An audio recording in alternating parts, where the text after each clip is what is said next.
Nossa, novamente.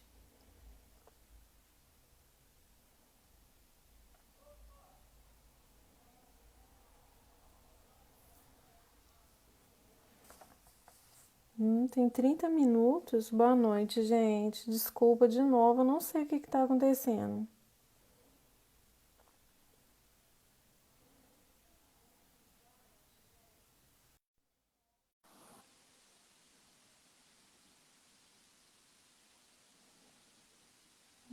Eu Aí, tá funcionando. É o convidei uma dele, amiga entendeu? para entrar. Tá funcionando. É o dele. Uhum, sim.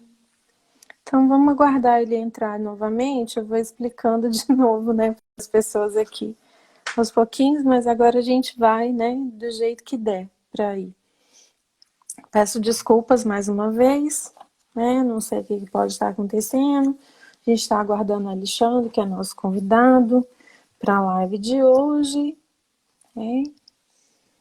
A gente conversar um pouco sobre identidade de gênero a partir da articulação do pensamento aí de Heidegger e Butler.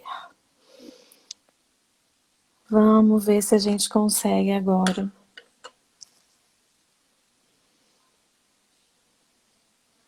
Ver o que pode estar acontecendo.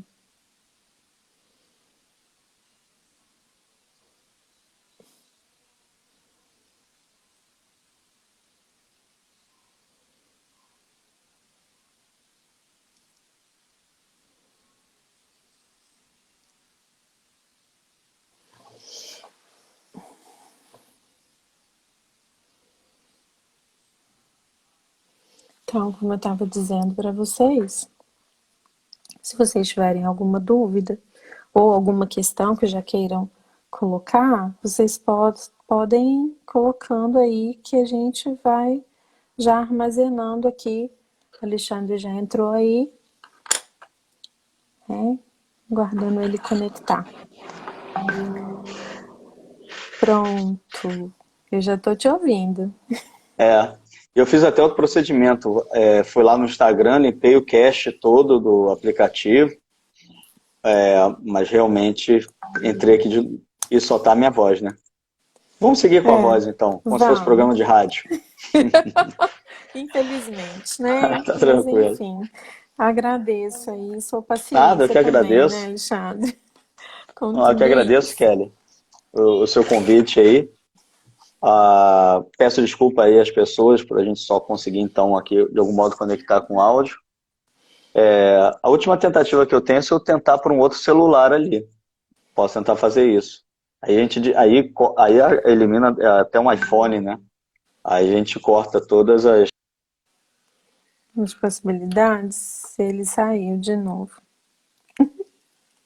Ó, gente, vou apresentar o currículo do Alexandre para vocês enquanto ele retorna aí e para a gente dar início agora de vez. Então, Alexandre Trezan Ávila, ele é psicólogo, especialista em psicologia clínica fenomenológica existencial pelo IFEM, né? Ele é doutor e mestre em psicologia social pela UERJ, no Rio de Janeiro.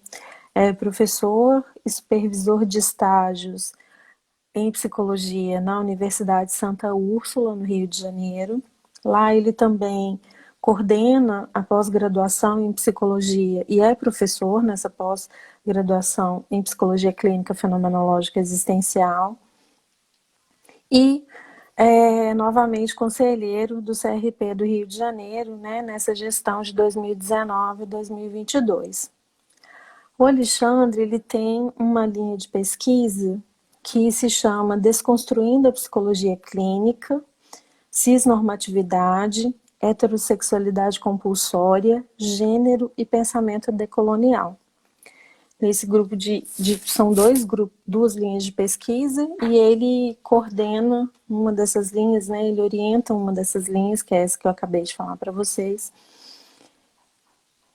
e tem desenvolvido alguns trabalhos, né, nessa área da discussão de gênero, identidade, a questão. Agora deu certo. Agora deu certo, né? Deu. Nossa, foi Agora pro estamos iPhone, nos né? vendo.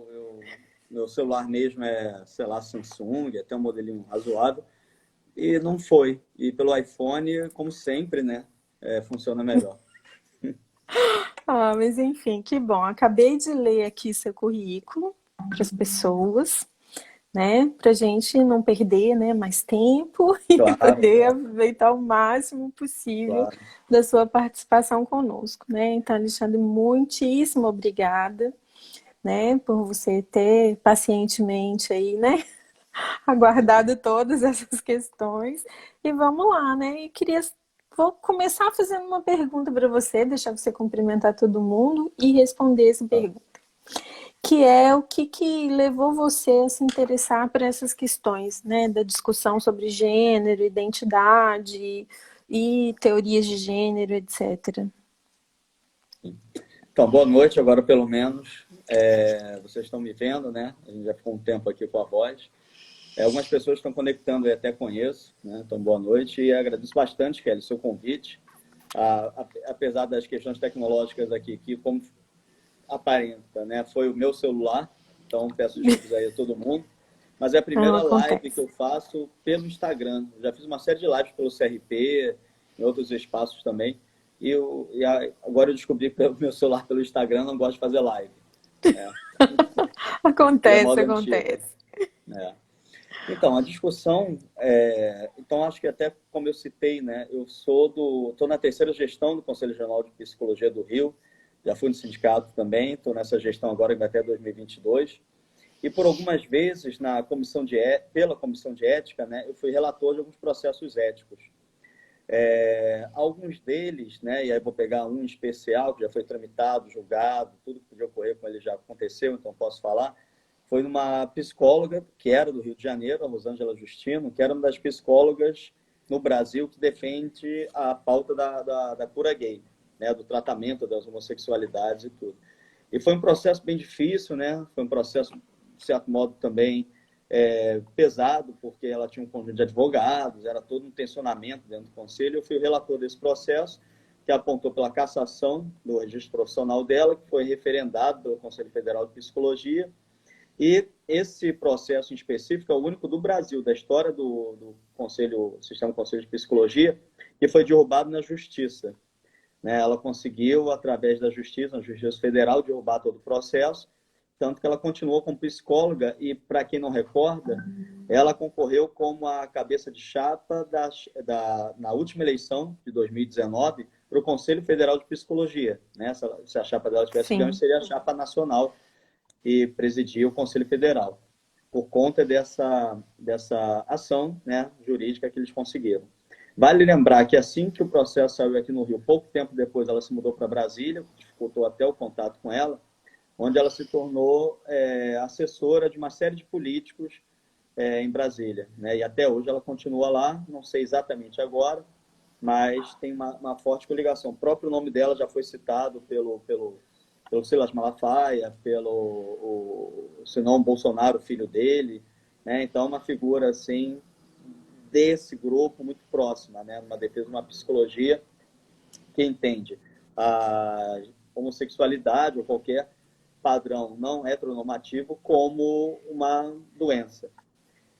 Somado a isso, eu já participava de alguns grupos de pesquisa, alguns grupos de debate também, e sempre me solidarizei muito com a questão de toda a violência, né, que a população LGBTQI+, sofre.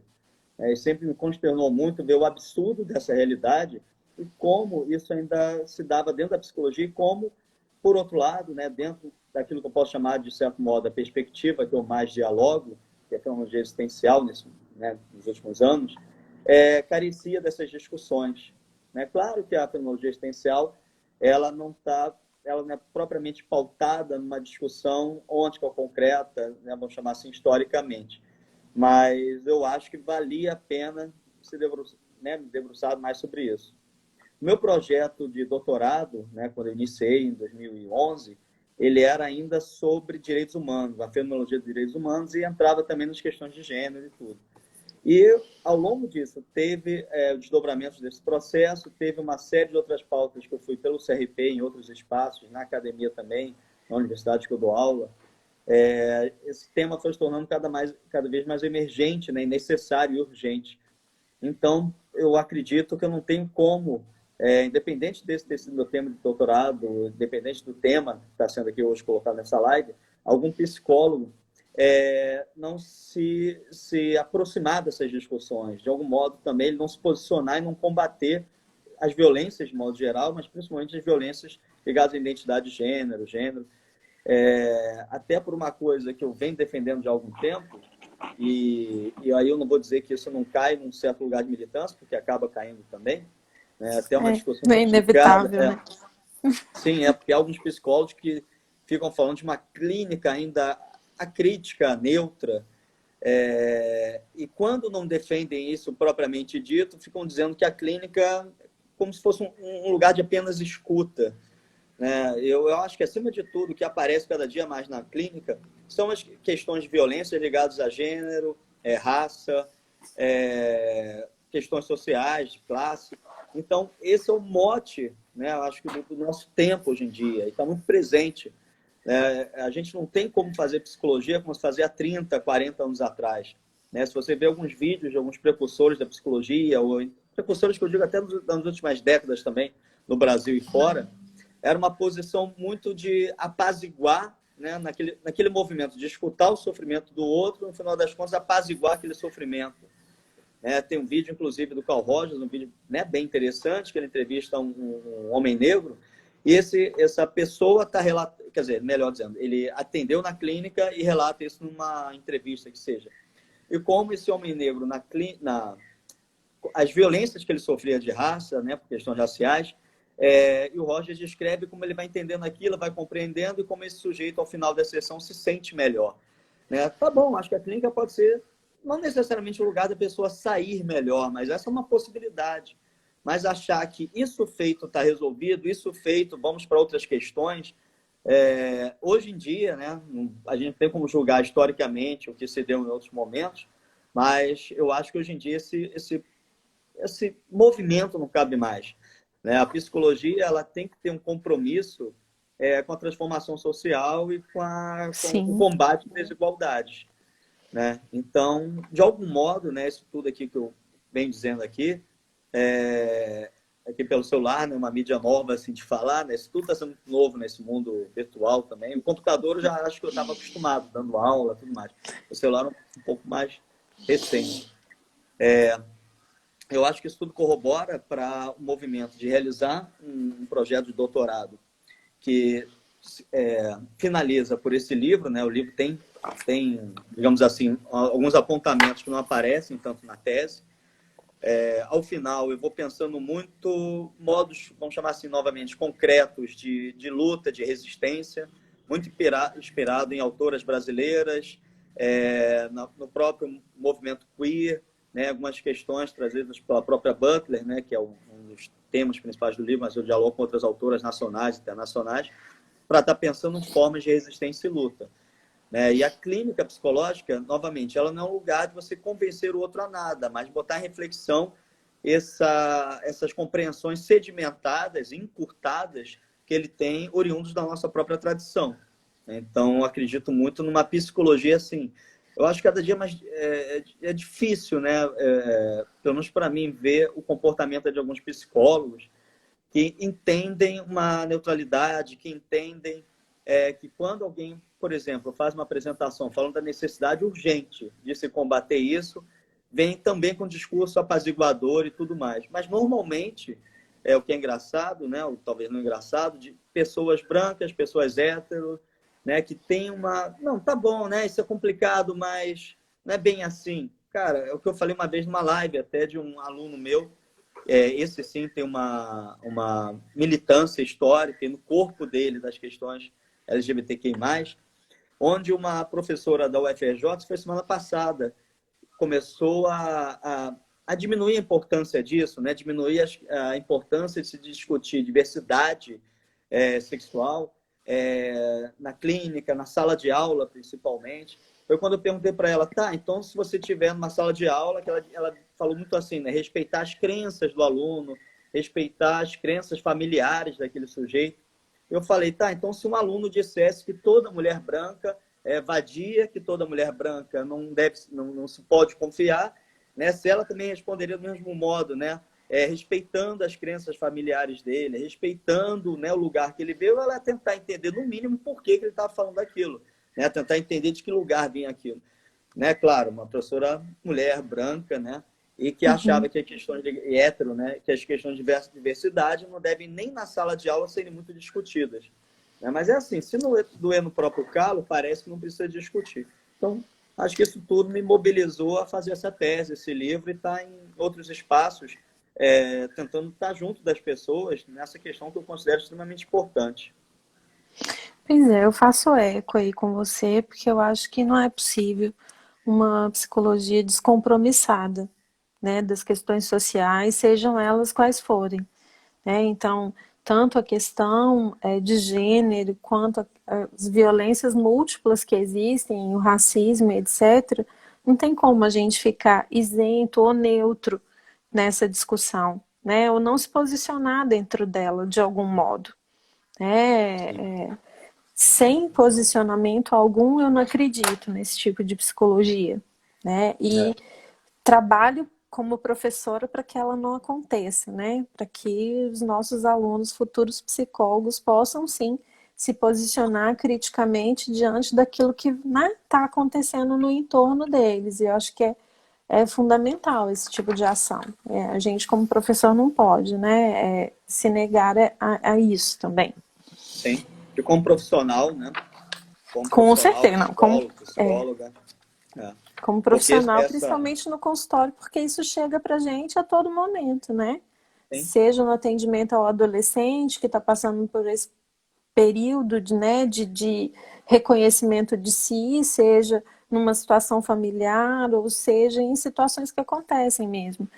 Aqui na faculdade que eu trabalho, em Teoflotone, a gente teve um aluno que sofreu violência pelos membros da família quando a pessoa comunicou à família a orientação sexual dela. Então, ela foi expulsa de casa, foi agredida pelos familiares, e foi uma situação que mobilizou a faculdade inteira. Né? Inclusive os outros cursos, isso gerou um seminário geral para a gente discutir essa questão. Então, eu acho que não tem como a gente ficar como se essa questão não tivesse a ver com o nosso fazer cotidiano, não tivesse a ver com as relações que a gente tem sociais, né? E aí é importante, né, sempre a gente demarcar qual que é o nosso lugar de fala.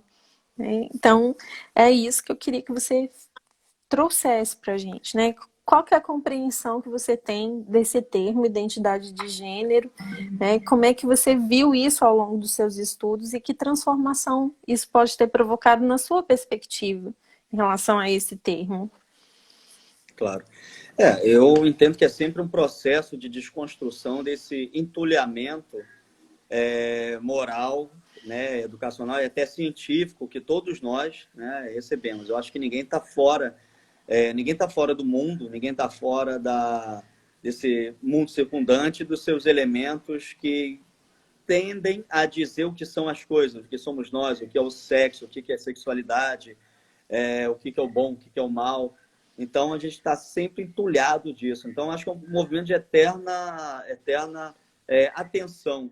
Né? Porque eu acho assim, que se a gente bobear, é tomado por uma atitude, um pensamento, uma reflexão machista, misógina, preconceituosa, racista, LGBTfóbica, porque é toda uma construção social, né, que leva a esse lugar. Por isso que eu considero que o papel de um educador, primeiro, né, a se aproximar dessas discussões, né, se aproximar dessas leituras, dessas autoras, desses autores, e poder, sim, na sala de aula, estar botando isso em questão. Quando eu cito essa live da semana passada, que eu estava, né, nesse caso, só como ouvinte, mas acabaram me chamando lá para falar que era pelo Zoom, a psicóloga, essa professora do FRJ, ela incessantemente falava sobre não sei como é que é, homossexualismo, né? É até difícil repetir. Homossexualismo. Sim, o aluno lá, um estudante de graduação, o Ramiro Gonçalves, ele ficou pontuando e né, colocando que ele sim estava mais próximo da live, que né, o não sentido de usar essa palavra, o peso que essa palavra traz, a noção de doença, de patologia. E quando ela retomava a fala, ela vinha novamente com o homossexualismo. Então, acho que esse já é um problema, né? As pessoas não estão abertas a escutar, não estão abertas a ouvir. Por vezes, todo mundo entende que as discussões de pensamento colonial, racismo, né, LGBTfobia são importantes, mas parece que quando se disponibilizam a ouvir, acabam também não ouvindo. Porque Sim. uma outra coisa que eu ouço muito esses anos todos, algumas pessoas falando, tá, mas se a pessoa vai à sua clínica, ou vai na clínica, né, de algum psicólogo, psicóloga, e ela quer ser tratada, né? Como assim tratada? Ela quer deixar de ser gay, deixar de ser lésbica, você expulsa, né? Você não recebe, você diz que ela está errada. Eu falo, olha só, a pessoa, ela pode, né, entre aspas, assim, querer qualquer coisa, né? E no mundo LGBT-fóbico, né, é muito compreensível que alguém não queira sentir o que sente, desejar o que deseja, se portar o modo que se porta, olhar o modo que olha, andar o modo que anda. Ela, né, porque o mundo é violento, como você fala no caso desse estudante, né, que você citou da universidade sua, porque não é uma questão de escolha, né? Porque se pudesse escolher, radicalmente escolher, né? Eu acredito que muitas pessoas vão dizer, não, você é hétero, então, porque esse mundo, né, não vai dificultar tanto minha empregabilidade, né? Na minha família não vou ter problemas, não vou ter problemas na minha rua, no meu bairro, não vou estar andando na rua, eu vou tomar um soco na nuca sem saber de onde veio, né? Então, mas é que tá, a questão que está em jogo não é um querer, né? Literalmente, né, um chamamento para ser, de algum modo, que esse modo, por um mundo heteronormativo que diz o que pode ser e o que não pode, que às vezes permite alguns modos e outros, ela é totalmente intolerante, se a gente pegar principalmente as travestis, as transexuais, o mundo é realmente intolerante para esses modos de existência. Você vai ter pessoas que vão chegar na clínica dizendo, eu não quero mais ser assim. Né? Mas não quero porque não está fazendo sentido para mim, não tá? A minha existência não se abre a partir desse lugar como um modo que tem sentido e força para mim. Mas sim porque eu estou cansado da minha família não falar comigo, eu estou cansado de ser ameaçado, estou cansado de não conseguir emprego. Né? Então, o cansado de psicólogo... ouvir piadinha, né? Sim, ouvir piadinha, né? O que eu sempre falo, a pessoa está sempre ouvindo desde pequena, né? Quando ela começa a se identificar um outro modo que não da heteronormatividade, ela aprendeu, né, que o gay, o viado, a lésbica, o sapatão, a travesti é tudo xingamento, né? É o pai daquela criança assistindo a televisão quando ele ainda é bem pequeno, ela bem pequeno, e fica falando, esse juiz ladrão, esse juiz viado, né? Tem, né, uma série de xingamentos, né, cara? Que quando ela começa a se perceber nessa outra condição, ela diz, caramba, então aquele monte de adjetivo ruim, ladrão, bandido, vagabundo, não sei o quê, gay, viado, é a minha condição agora também. Cara, isso não tem absolutamente nada de tranquilo num reconhecimento desse. Então, cabe ao psicólogo estar junto dessa experiência e tentando compreender para ele como é essa experiência também, né?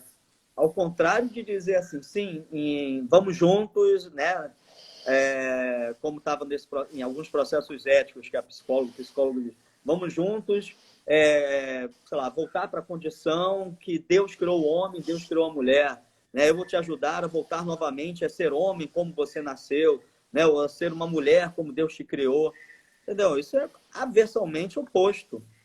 Né? Então, isso não é acolhimento, né? Isso não é escuta, isso não é estar junto, muito pelo contrário, né? Isso é violentar ainda mais, né? O que ele vem trazendo de uma necessidade, não enfrentamento dessa violência, você vai lá e reitera a violência para dizer que esse lugar realmente você tem que sair dele. E é uma defesa. Eles falam que nesses últimos anos, né, a resolução que trata das questões de sexualidade na psicologia de junho de 99. A gente está o que agora? Né? 11 anos? Acho que é isso, né? 11 é 2020? Não, 20 anos. 20 anos. Aí que essa resolução ela é combatida, o que essas psicólogas e psicólogos alegam é que eles querem ter o direito de exercer a profissão deles. E para eles, passa pelo exercício profissional poder convencer ou levar o outro a uma sexualidade normativa. Né? Porque foi isso que eles sempre alegaram, essa resolução volta e meia, ela caiu na Justiça Federal em algumas regiões do Brasil, davam, né, um parecer favorável, até que final do ano passado, início desse ano, acho que final do ano passado, a ministra Carmen Lúcia falou que essa resolução ela é constitucional, ela não avilta direitos profissionais, né, e os outros argumentos lá dele. Desde então, a princípio, né, esse Brasil, acho que é impossível a gente prever qualquer coisa com esse desgoverno que a gente vive. Essa resolução se mantém. E os psicólogos e psicólogas, né, não realizam mais a chamada cura gay, que hoje em dia eles chamam de tratamento dos egodistônicos, né? Seriam pessoas sempre que tem estariam... um nome novo, né? Exatamente. Para disfarçar o que já se faz, né? É impressionante também como você vai pensar numa psicologia em que você trata o outro, né? Que é uma outra coisa que é cara, eu acho, né? Você trata o quê? Eu fico pensando, né? Será que a gente trata alguém de alguma coisa? Né? Ou será Não, que o nosso trabalho é justamente estar ali e acompanhar a forma como aquela pessoa vai lidando com a situação e ajudá-la a pensar em outras alternativas, outros modos de lidar, de enfrentar, né, aquilo que está acontecendo com ela. Né? E eu não consigo enxergar isso como tratamento, né? Não, é diagnóstico, né? A partir de uma noção de diagnóstico, fazer o prognóstico, realizar um procedimento entendido como tratamento, é uma objetificação dessa existência, dessa vida, dessa individualidade.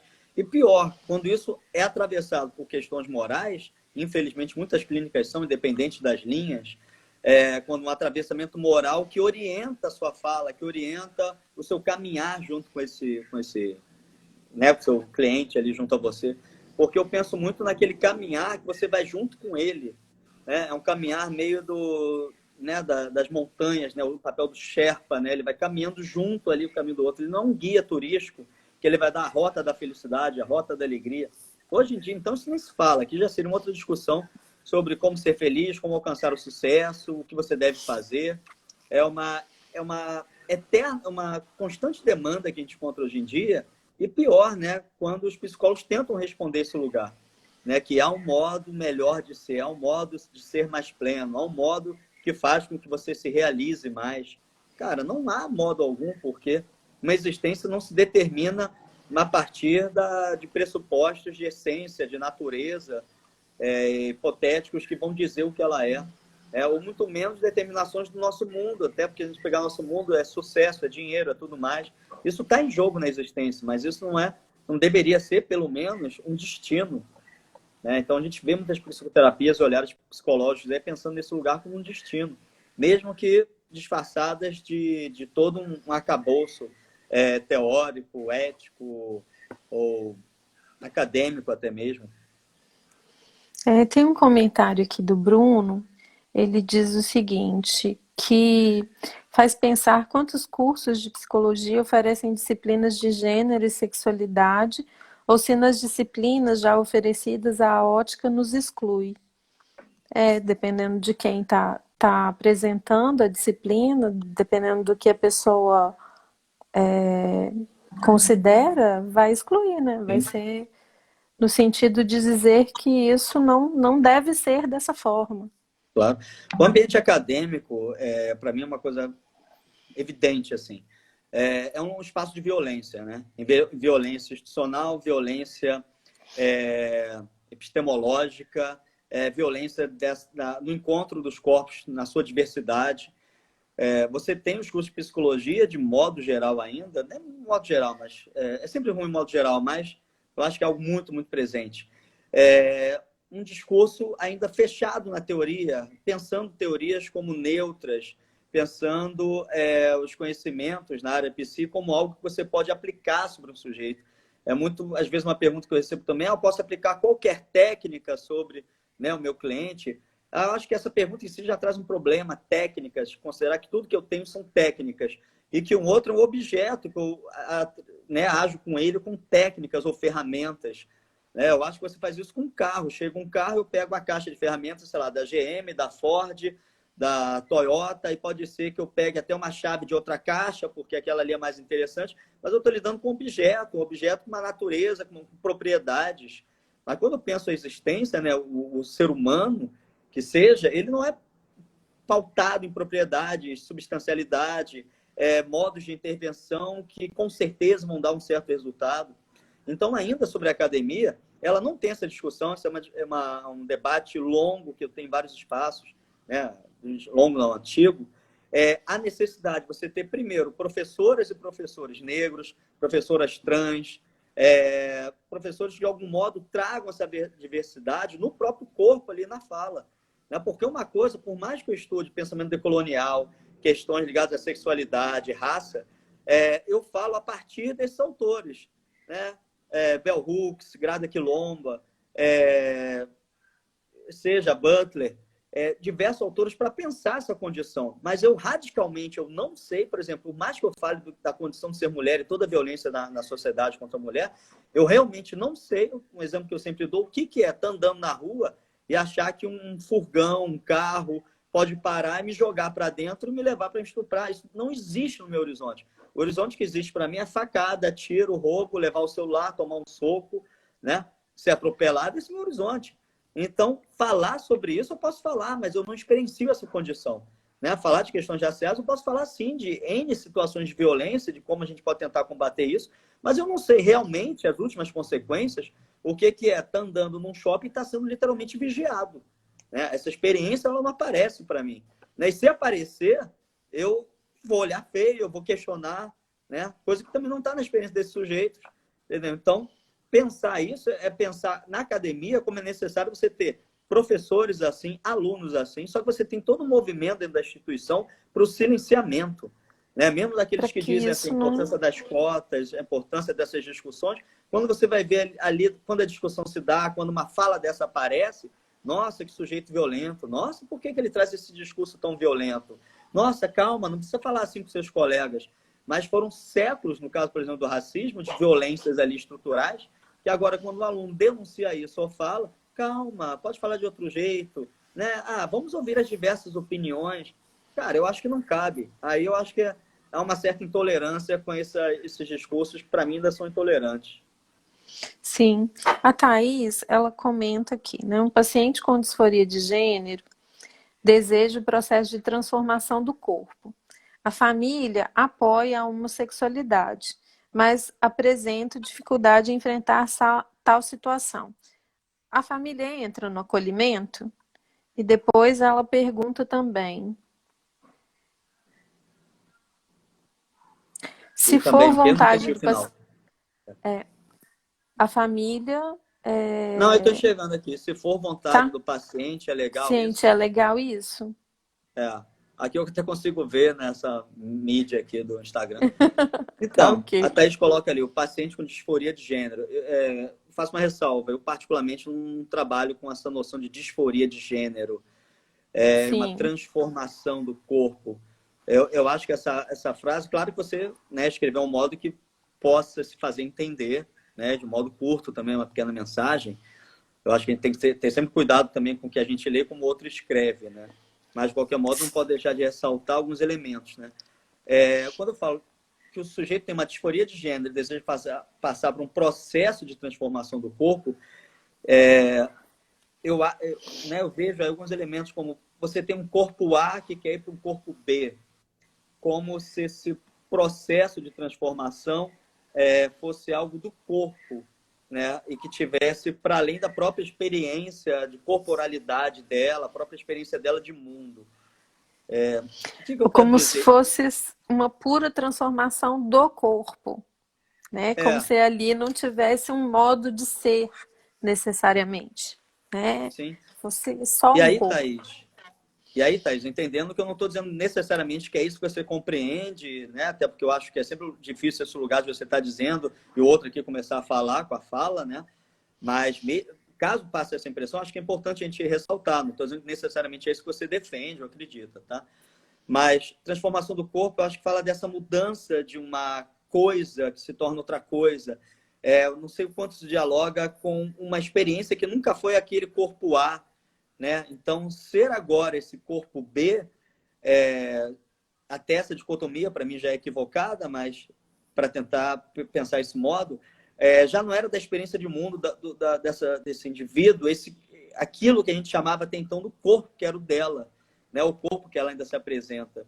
Tanto que muita gente não faz operação, não necessita transformar o seu corpo para ser aquilo que já sente sendo. Aí eu acho que a gente pode pegar logo depois e pensar a questão da performatividade. E disforia de gênero é questão de diagnóstico. Não acho que elas tenham uma disforia de gênero, não. Eu acho que é uma existência que se mostra a um modo. Né? Por quê? Senão eu sou hétero, então eu tenho uma patologia também. Né? Eu quero ser apontado, Alexandre continua sendo hétero, então ele é o quê? Não disfórico de gênero. Então podem me chamar assim, você que é não disfórico. Né? Porque senão a gente toma que uma condição é normal e a outra são as desviantes. É muito delicado. A família apoia... Oi, quer complementar? Desculpa. Não, pode seguir. A família apoia a homossexualidade, mas apresentam dificuldades em enfrentar a tal situação. A família entra no acolhimento. Eu acho que sim, a família ela tem que ser ouvida também, se não pelo mesmo psicólogo, talvez por algum espaço que essa família, como todos nós, né, estamos inseridos numa sociedade LGBTfóbica, moralista, com uma série de tradições aí encurtadas de compreensão de mundo. Então, não há como dizer que toda e qualquer família vai compreender esse processo. Se, infelizmente, alguns profissionais psi ainda não compreendem, né? Muito mais a família. Por isso que eu acho tão delicado a fala, que isso está muito bem discutido no texto do Antônio Batista, né, Amoladores de Faca, onde pessoas que têm uma certa relevância em alguns espaços, seja o padre, o pastor, a atriz, o psicólogo, a psicóloga, em meios públicos de divulgação, eles não botam em xeque esses pressupostos de moral, de como devemos ser, sobre heterossexualidade, porque eu fico sempre pensando naquela situação de um menino, uma menina que está começando a viver esse modo não heteronormativo, uma certa família, por vezes, acolhendo essa diferença, né, com sua dificuldade ali, quando vem um pastor, ou uma atriz, ou um apresentador de TV, ou um psicólogo numa mídia, e fica falando que isso é uma patologia, que isso é uma doença, que houve um processo na infância, que papai e mamãe não souberam, cuidar daquela criança, então por isso agora ela é homossexual. Cara, eu acho que isso pode amolar uma faca. E o que é amolar uma faca? Fazer com que esse pai, hoje à noite, quando esse filho chega em casa, né, à noite ou de madrugada que seja, esteja esperando ele para bater, né? Ou para perguntar onde é que você está, por que você está com essa roupa, esse short, que sinal é esse, que símbolo é esse que você carrega? Entendeu? Então, eu acho que pensar o modo da patologia ao modo, né, principalmente desses lugares de fala de certo modo científico, ainda entender como doença, ele é uma amolação de faca. Né? Então, resumindo, a família, sim, ela tem que ser escutada, ela é uma parte importante aí. Por vezes, a família é aquele lugar que não dá para ficar também, né? Eu também não sou de um lugar que, não, vamos lutar para defender essa família unida, esse casal unido. Cara, algumas situações, às vezes a distância, né, vamos chamar assim o melhor remédio, né? Não estou dizendo isso que eu vou, né, propriamente dizer isso na clínica, mas vamos pensar a vida. Às vezes, não estar perto é o melhor estar perto possível. Né? Exatamente. Às vezes esse distanciamento ele é necessário até para você poder se ver, né? Se ver sem o aval da família, poder se afirmar sem esse aval da família, né? Esse fazer-se por si só e aí sim retornar à família para mostrar, olha o que eu sou, né? E eu quero que vocês participem disso comigo. Às vezes esse distanciamento é a melhor presença. Sim. Como você disse, né? O Bruno fez um comentário interessante, né? Que essa questão do corpo errado é uma invenção cisgênero, né? Com certeza. Eu entendo também dessa forma, né? Que não existe corpo errado, né? Existe um modo de ser que não é o meu. E aí eu quero transformá-lo. Em uma sociedade que normatiza o que é o normal e o que não é, todo discurso ele é baseado nessa noção de que há um certo, um normal e um patológico. Então, para a sexualidade, esse discurso ele não cabe assim de forma alguma. Eu acho difícil imaginar algo para o qual um discurso de normal e patológico caiba, sinceramente, nos mais diversos aspectos. Mas para a sexualidade, ele é absurdo. E, claro, os termos são criados por, historicamente, homens, médicos, psiquiatras, brancos, europeus, né? E depois estadunidenses, e aí o mundo todo. Mas é um discurso que coloca esse lugar de que há uma normalidade. Normalmente eles são a normalidade, né? Isso é interessante. Sim.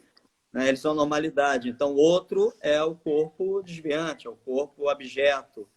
Né? Mas não tem nada de abjeto de desviante. Ele só não está nesse lugar de poder que pôde escrever o que era, o que devia ser, o que não devia ser, o que não era. Exatamente, né? É a noção de quem dita o que é normal, né? Se a gente E o Bruno tivesse... lembrou... E o Bruno lembrou outra coisa boa, que é a quantidade de pessoas cis que se opera, nisso fala, né? Porque essa é uma coisa muito comum. Que não está feliz com o próprio corpo, né? E que transforma esse corpo ao bel prazer. Exato. Mas quando uma pessoa fala de uma operação, né, ligada à sexualidade, é questionado, mas se ela se arrepender, mas se ela desistir, mas se ela não gostar depois... Cara, é a quantidade de coisas que todos nós fazemos, cirúrgicas e não, que a gente também pode se arrepender, pode não querer, né? Pode ser uma coisa simples como uma tatuagem. Você passa por uma banca de 2 anos com um psiquiatra para saber se você pode fazer uma tatuagem pegando aqui, subindo aqui. Não, tu vai lá e faz. Né? Ah, mas uma tatuagem é menos. Não sei se é menos. Né? Não sei o que é menos, não sei o que é mais, não quero. Senão a gente cria uma régua do que é mais, o que é menos. Mas normalmente o mais é aquilo que fala da sexualidade no corpo dessa outra pessoa. Né? É aquilo que controla os corpos. O que controla os corpos, eu crio uma série de regras. Aquilo que principalmente na ligada à sexualidade, isso aí eu posso jogar no livre-arbítrio e na conta do próprio sujeito. Cara, é um controle, evidentemente é um controle. E sem falar no horizonte sentido, né? A gente já teve num horizonte sentido em que fazer tatuagem era coisa de marginal. Sim. E que ainda hoje tá na não. nossa tradição, né? E que ainda tá na nossa tradição. Para algumas profissões isso ainda seria um risco. Por exemplo, você chegar com o rosto tatuado, né? Sendo médico, sendo juiz, né? Como é que reação você provocaria no público? E dentro de algumas famílias, né? E dentro de algumas famílias, porque acho esse é o problema para mim das psicologias que pensam num lugar que a pessoa deve ser. Né, que há modos de existir, de viver, de ser, que são mais endurecidos e outros que são mais potentes ou mais livres. Eu penso muito, pelo exemplo, da tatuagem. Né? Há séculos atrás, uma tatuagem, 2, já seria um sinal de psicopatia, de transtorno, né? de que algo ali não está bem. Né? Hoje em dia, temos uma tolerância para um certo conjunto de tatuagens, por exemplo, uma borboletinha na canela, né? Umas estrelinhas na nuca, né? Algo assim nas costas, mas isso não tem nenhuma relação, por exemplo, se eu pensar, se eu quiser tatuar meu corpo todo, botar minha língua bipartida, botar algumas próteses de silicone aqui no rosto, né? Cara, aí não, aí você já tá demais, você tá maluco, vai no psiquiatra. Aí aquela sua potência vida não está tão atuante, porque você está se deformando. Cara, o que é deformar, né? Deformar. Né? Pega populações de ilhas da Indonésia, da Oceania, que eles fazem tatuagens e marcas no corpo, que para qualquer ocidental seria bizarrice. E para eles tem uma relação de saúde, divindade, conexão com o cosmos, vitórias, né? Bem entre aspas, assim, que aquela vida teve. Né? Então, acho que qualquer régua que regula o que é o normal e o patológico tende a ser puramente histórica, de base moral e, acima de tudo, ficcional. É uma ficção, né, que a gente pactua com ela. Né? Mas uma clínica que pactua com ficções, pactua com bases morais, ela é uma clínica de manutenção do status quo. Né? Ela está ali só mantendo as coisas funcionando, os sujeitos trabalhando, né? O capitalismo ali, acho que é inegável pensar a questão do capital, as pessoas trabalhando, produzindo, casando, tendo filhos, né? Bebendo moderado, consumindo moderado, né? Transando moderado, correndo moderado, né? Mas não pode parar de correr, não pode parar de transar, né? Vai ser, como é que é que não transa, absinto, me ver a bebida, ó. O quê? Não sei, assexuado. assexuado, né? Num mundo que entende isso como uma patologia. Não, cara. A existência pode ser assexuado, pode ter muita sexualidade ali em jogo na existência que é a dela, naquele momento. Né? Só que a gente tende, normalmente, a psiquiatria, a psicologia, a pensar pautas de equilíbrio, pautas daquilo que é certo, né? Um certo caminho do meio. Eu acho que o caminho do meio ele não é geral. Mas é esse universo calculante, né? Que tem que pôr tudo em métrica. E toda uma métrica que regula o que é a normalidade, né? Então, se você é casado e você transa 3 vezes por semana, ok, você está dentro da normalidade, você tem um casamento feliz. Se isso não acontece, tem algum problema. Você tem que procurar alguém para te ajudar. Sim, o luto, né?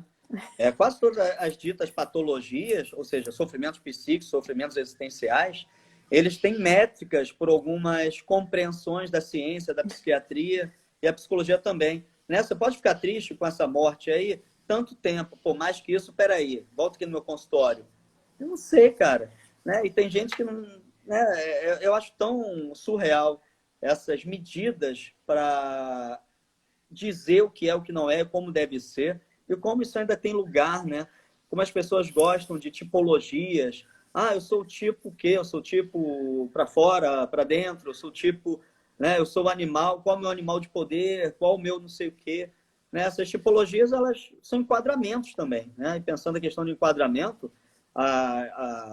os próprios quadros, né? O livro da Butler, Quadros de Guerra, quando ela está pensando nos enquadramentos, são esses campos de visibilidade. Né? Eu acho extremamente pertinente para a gente pensar a questão da sexualidade.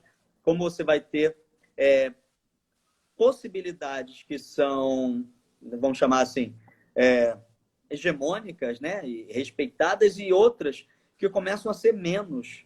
Né? Não é à toa que Simone de Beauvoir, no livro dela, O Segundo Sexo, o que ela está querendo dizer ali, o segundo sexo, não é que há o homem e a mulher, né? Numa igualdade. Há o homem, o absoluto, o que coloca mundo, o que diz o que é, e a mulher. Né? Essa mulher é um segundo sexo, ela é sempre algo comparável a esse homem, ela é sempre, né, se a gente pensar em direitos, o sujeito de menos direitos também. Né? Então, essa desigualdade que já existe entre o homem e a mulher, ela se agrava se você pensar no gay, na lésbica, no transexual, na drag. Né? São outros campos aí que têm menos visibilidade ainda e que são mais suscetíveis a toda ordem de violência, a toda ordem de assassinato, toda ordem de invisibilidade. Né, de não aparecer, ou de pré-julgamento. Ah, morreu? Ah, então devia ser né, ladra. Então devia estar envolvido com drogas. Né? A partir da condição existencial de exercício da identidade de gênero, né, que ela se reconhece, da própria sexualidade. O Bruno fez uma correção aí pra gente. Falou que é assexual. Assexuado é planta. Boa. Tudo bem, Bruno. A gente tá atento. Porque alguns termos a gente usa tão pouco, eu uso tão pouco essa noção de assexual. Assexual, né? Assexual, que é isso, né? Não sei, eu não tenho como dizer esse outro. A gente teve na psicologia, na história da psicologia, um teste norte-americano chamado escala Harry, H-A-R-E. Ele era uma escala para como é que é? Esquizofrenia, não, psicopatia. Era uma escala para psicopatia. E uma das perguntas que tinham nessa escala Harry, isso foi no ano de 2009, 2010, o Conselho Federal fez toda uma mobilização científica mesmo, mostrando o não fundamento desse teste, que ele tinha perguntas sobre: você tem atividade sexual? Quantas vezes por semana ou mês? Como você se identifica? Hétero, homossexual, não sei o quê. E os psicólogos queriam utilizar esse teste, né? Aí o argumento deles, num certo momento, demorou muito tempo, foi: não, isso são só algumas observações, nós não levamos isso em conta para o teste, né? Para o veredito da psicopatia. A gente perguntava: cara, então por que está um teste? Né? Sabe, um mundo que acha que as palavras são neutras, que as perguntas são neutras. Né? Não há neutralidade em nada, a linguagem não tem neutralidade nenhuma, a palavra não tem neutralidade nenhuma. Então, essa escala Harry, ela foi derrubada. Mas volta e meia a gente vê gente dizendo ainda que aplica sem poder, né? Porque não está reconhecido, ou de um certo saudosismo, né? Por esse teste. Né? Então, quando você leva em conta sexualidade e quantidade de vezes que a pessoa faz sexo para pontuar essa pessoa, para ter algum dado ali sobre ela, é base moral. É pura moralidade. Sim. E normatização da vida. A gente teve uma outra escala também, inventário fatorial de personalidade, que um dos itens avaliados era heterossexualidade. Então tinha lá na escala, dava o seu índice de heterossexualidade. E Nossa. como, né? Assim, eu sou mais ou menos heterossexual, quer dizer, então as outras nem estão ali, né? Ou você é mais ou menos hétero. Mas você vê, né? Então, Eu tenho que me perguntar, mais do que pela pergunta em si, o que faz alguém perguntar isso, né? Que mundo é esse que torna possível essa pergunta, que torna possível alguém redigi-la e esperar uma resposta para usar sei lá como. É isso. Que preocupação é essa, dessa necessidade de garantir? Né? No caso do homem, muito macho, da mulher, muito fêmea, sei lá, os dois muito héteros. Que preocupação é essa? Que fragilidade é essa? Que medo é esse?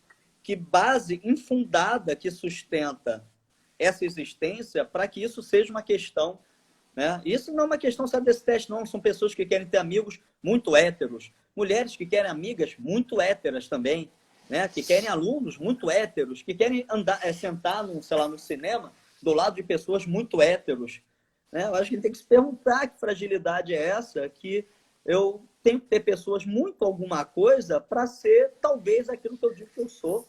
Né? Sim, ou tem algum amigo LGBT para dizer que não é intolerante, ou que não tem, né, LGBTfobia. Então aí é legal, olha, eu tenho até amigo gay, né? A gente ouve muito isso, né? E as piadas e as coisas, e a gente se perde nesse infinito de classificações que a gente vive. Eu acho que o mais grave de tudo é a necessidade de se classificar, né? O tempo todo a gente precisa classificar, e não é um classificar no sentido de compreender, que eu acho que é o mais grave, né? É um classificar no sentido de explicar, né? Se isso, então aquilo. E isso retira da pessoa toda possibilidade de transacionar, né? Porque a gente não é eternamente de uma forma, a gente passa por inúmeras transformações ao longo da vida como um todo. Não só em termos de gênero, mas de pensamento, de forma de lidar com as emoções, de tudo. Né? E como é que a gente quer que algumas coisas sejam fixas, né? Sejam ali definidas e seguidas rigidamente, como sem nenhum espaço para transformação. Isso mas eu me acho que assusta às vezes. Sim, mas eu acho que isso dialoga, né, se a gente quiser aqui retomar umas questões heideggerianas, a queda do impessoal, né? O impessoal, que não é alguém, não é um grupo de pessoas, em resumo, né, é ser como todo mundo é andar como todo mundo anda, é falar como todo mundo fala, é me portar como todo mundo se porta, é desejar como todo mundo deseja. Claro que esse todo mundo é o campo hegemônico presente ali por mil forças e reforçado exatamente por esse próprio campo do impessoal. É uma necessidade de se autoafirmar, né? Porque só uma existência que as últimas consequências não é nada, para alguns vai ser necessário estar o tempo todo dizendo que se é, né? A sexualidade que se tem, e pior, né? Eu acho que é aí que vem essa fragilidade, é achar que a sexualidade que é a dela tem que ser para todos, né? A condição humana dela, né? A vida dela tem que ser modelo para as outras vidas, né? E esse modelo para as outras vidas passa por uma normatização, por um encurtamento de possibilidades. E, claro, por uma fragilidade desse convívio com a diferença, porque eu acho que a diferença põe em xeque a existência que se é. Né? Se eu sou muito alguma coisa, pode ser qualquer coisa, e eu convivo com outras pessoas que são avessas àquilo, são de outro modo que eu nem imaginei, se eu não tiver tranquilidade com essa diferença, isso me avilta, isso põe em xeque o que eu sou, põe em xeque, até porque um teste desse, né, de muita heterossexualidade é isso. O que é ser meio, não tão heterossexual? Sei lá, mulher também é bonita? É uma loucura, é uma loucura. É um mundo que não possibilita outras condições de existência além daquelas heteronormativas. É por isso que esses corpos são tão violentados. Tem uma pergunta aqui que alguém perguntou, que o Adrumon falou, que eu não sei onde é que está agora. Você sabe onde é que está? Eu também já ia pedir isso, porque pedi para ela fazer a pergunta novamente.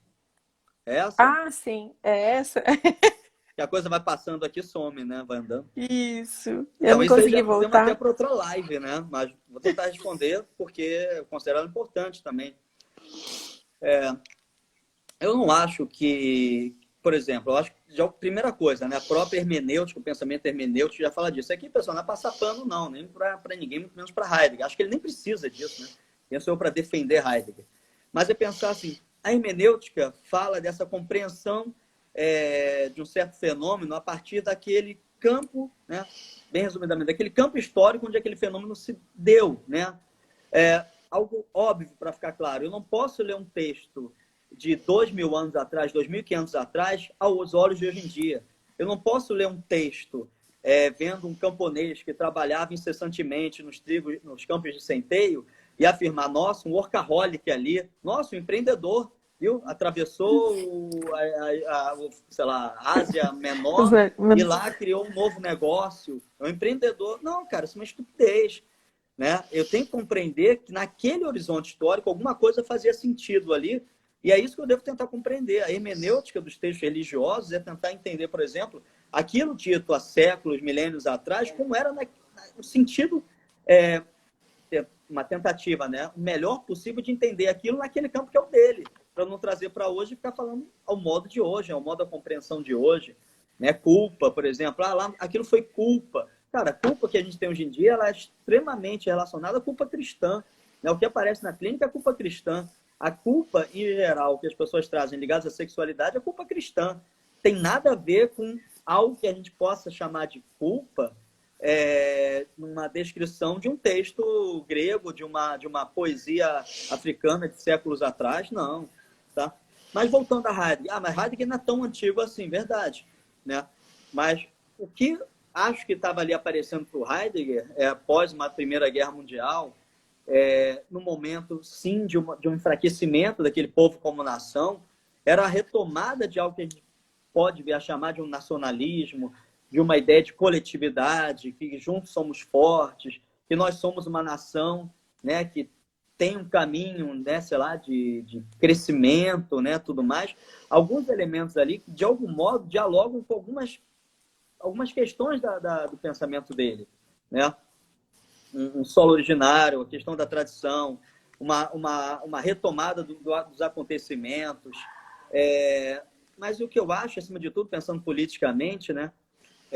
O Heidegger ele fica muito pouco, ele assume a reitoria, ele fica menos de um ano na reitoria, né, já com Russell expulso, e ele pede renúncia da reitoria, né, se não me engano, de Freiburg, né, a universidade. E quando ele sai exatamente porque ele está vendo, né, está começando a ver o que está acontecendo ali. Ele poderia ter visto antes, talvez. Ele poderia ter se arrependido, talvez também. Porque ele nunca pediu desculpa. E aí tem algumas pessoas, né, que descrevem, né, Hannah Arendt, outros pensadores que dialogaram com ele. Deixa eu ele fala, te interromper. Deixa eu Sim. te interromper. Nosso tempo acaba em 1 minuto e 49 segundos. É? Isso. Você tem um tempinho? Aí a gente pode encerrar essa e iniciar uma outra. A gente continua daí, se você ainda tiver mais um tempinho. Pode ser? Então deixa eu falar eu completar essa questão do Heidegger e o nazismo. Próximo intervalo, lance então. aí. Isso. É só 1 minuto. Eu vou encerrar e a gente já volta. Eu volto. Pessoal, Voltem, vamos transicionar de novo, né? Mais uma vez. Obrigada aí, todo mundo. E só 1 minutinho. Encerrando, já te chamo de novo, Alexandre. Tá ótimo. Tchau, tchau. Tchau. Aí, voltamos. Isso. Oi, Liliane. Conseguimos voltar. Oi, Drummond. Só esperando o Alexandre voltar, gente. E agradecer mais uma vez pela paciência, né? Mas tá bom, tá ótimo. Ouvir Alexandre é muito bom. Vamos esperar ele entrar aí.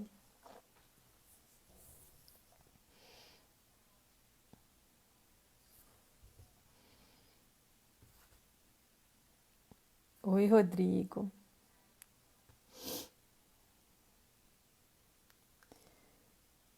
Só esperando Alexandre entrar aí de novo pra gente chamar ele. Ei, Felipe, Rodrigo, Érica, Clênio, pessoal que tá aí acompanhando a gente. Obrigada, viu, gente, por vocês terem continuado aí com toda a paciência do mundo. Mas tá bom, né? Pelo menos tá valendo a pena. Isso é o mais importante de tudo. Ei, Bruno, que bom te ver. Everton, pronto, vamos chamar Alexandre.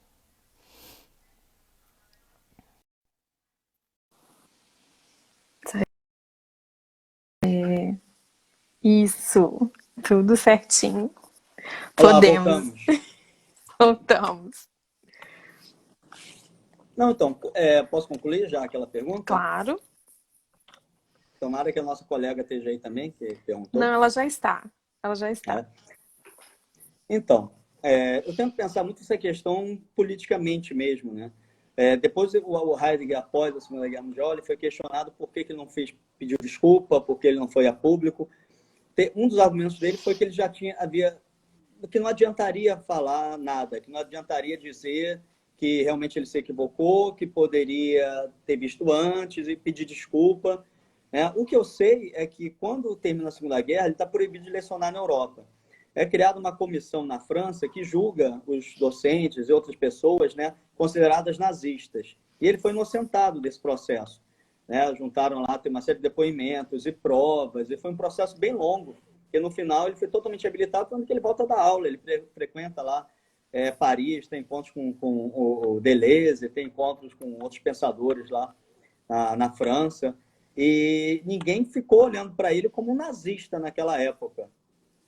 Literalmente, não tem registro a dizer, não, esse cara é nazista, isso ali na mesma década, junto a ele. O que a gente tem hoje em dia, eu acho que é essa intolerância com quem errou lá atrás, errou nessas escolhas. Mas eu penso muito assim, hoje em dia, passada a Segunda Guerra Mundial, passado o fascismo italiano, passada essa série de aprendizados históricos, hoje em dia, por exemplo, alguém defender um Witzel, defender um Bolsonaro, defender um Marco Feliciano, cara, isso para mim que é impossível, né? Impossível. Eu tento me colocar, sei lá, na década de 20, 30, o movimento nacionalista, tudo mais, isso não poderia capturar algumas pessoas, porque não havia o aprendizado, literalmente o aprendizado que a Segunda Guerra Mundial proporcionou, tá? Então, não...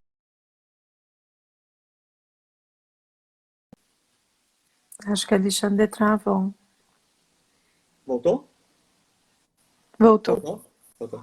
Entendeu? Voltou. Então, eu acho que é muito complicado a gente dizer como agiríamos lá na década de 20, 30.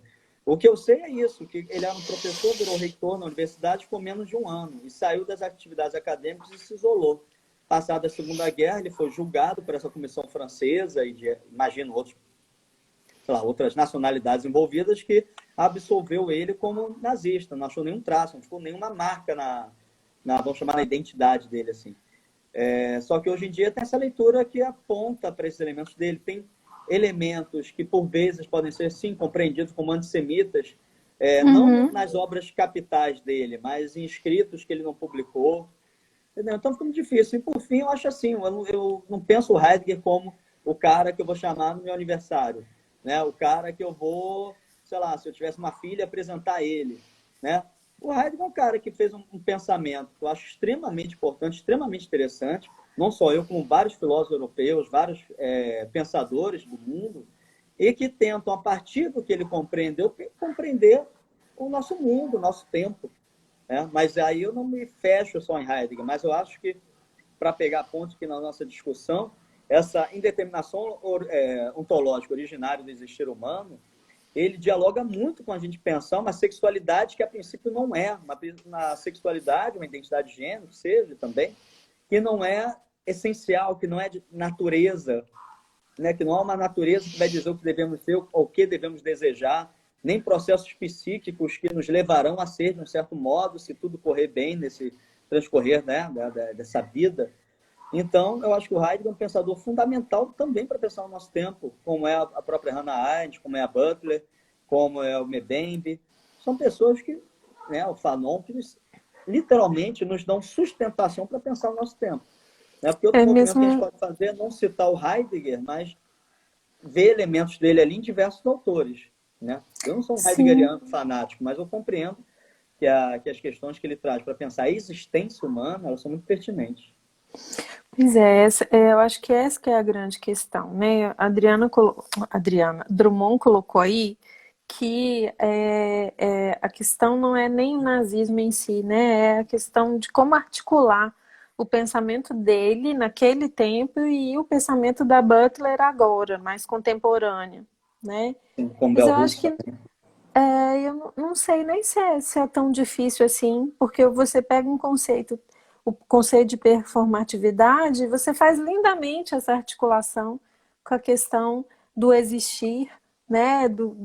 Com a questão do poder ser, com essa existência que vem cheia de transitoriedade. Então, eu acho que ela quer que você fale um pouco mais sobre isso.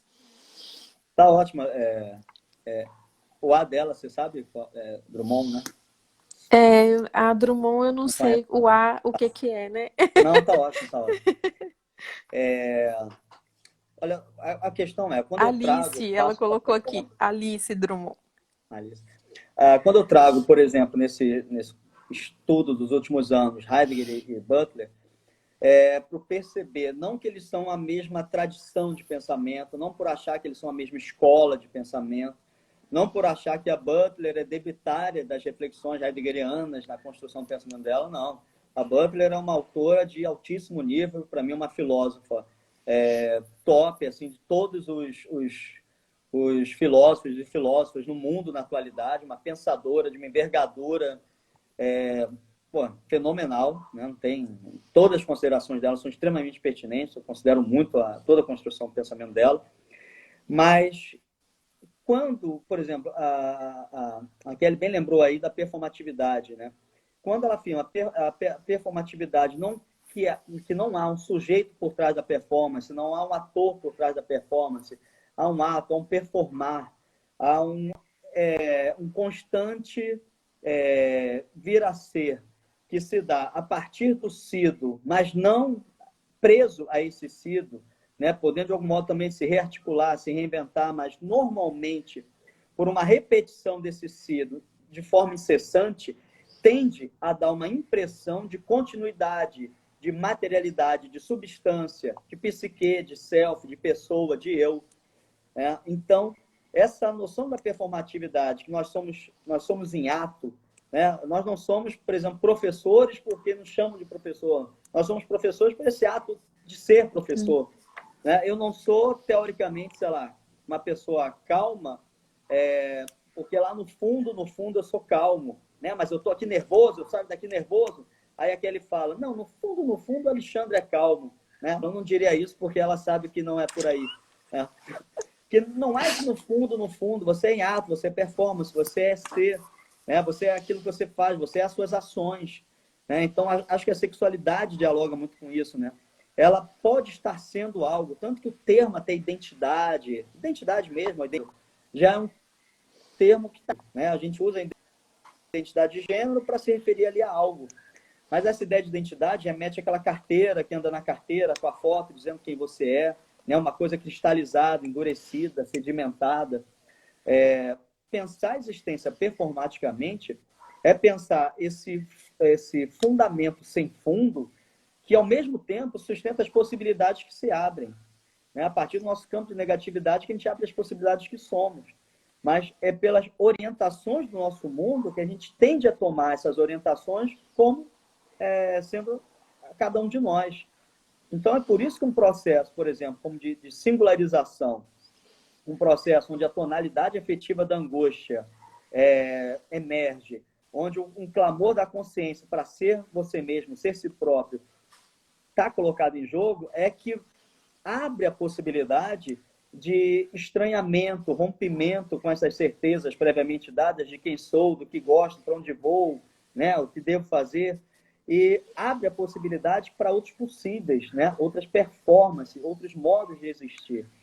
Então, novamente, o pensamento heideggeriano, eu acho que ele dialoga principalmente com esses autores, por dizer não há natureza, não há raça, não há sexo, não há sexualidade, não há gênero, né? Não há desejo, não há nada previamente dado.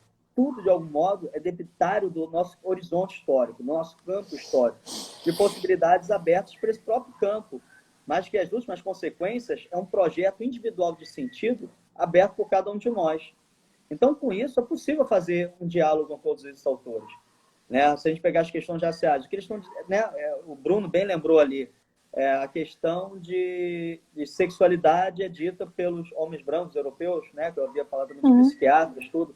Questão de raça, a gente pegar o pensamento colonial, é falado pela visão do colonizador, do conquistador, do rei e seu exército, olhando para o mundo e vendo onde ele podia explorar, dizimar, extrair.